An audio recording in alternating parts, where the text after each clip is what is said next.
Welcome back to our training series on the TOP framework, time management, organization, and productivity. This is the first of 3 videos inside of the P, the productivity pillar inside of the TOP framework. And in this video, I'm going to be breaking down where tools fits in the overall system. So again, let's take a quick look at where we are here in the framework.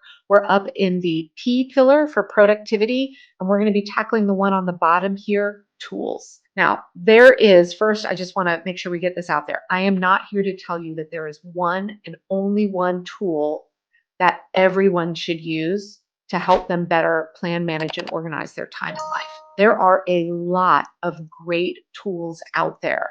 And inside of the TOP framework, I welcome many of them. And I have a lot of women using different tools. People will come to me and ask me, "Hey, Megan, I'm using this. Is this okay?" And my answer is always, is it working for you?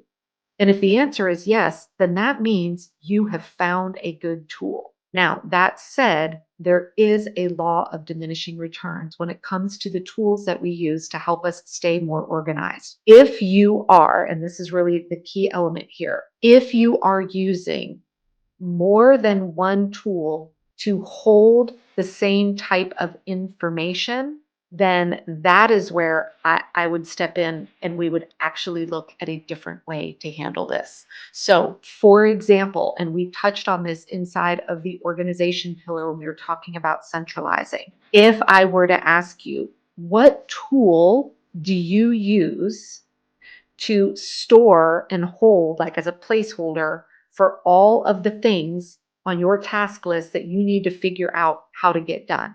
And if your answer to me is, well, I use this app and this notebook and this, planner, then we have a problem, because now you're telling me you have 3 tools storing the same type of information. So when we look at finding the tools that we are going to bring into our time management and planning strategy, we need to make sure that we have one central calendaring tool. Now, you may have more than one tool. I use a paper planner and Google Calendar, but I have one place that I look at every day that tells me here's what you're doing and here's when you're doing it.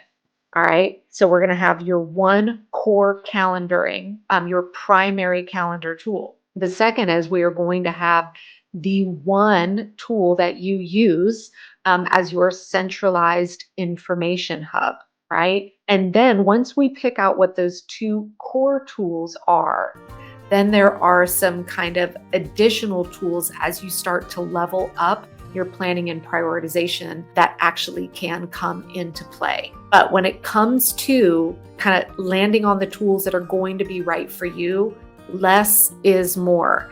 And I'll use the phrase a lot of getting over organized, right? Sometimes in our effort to get everything organized, we actually end up over organizing.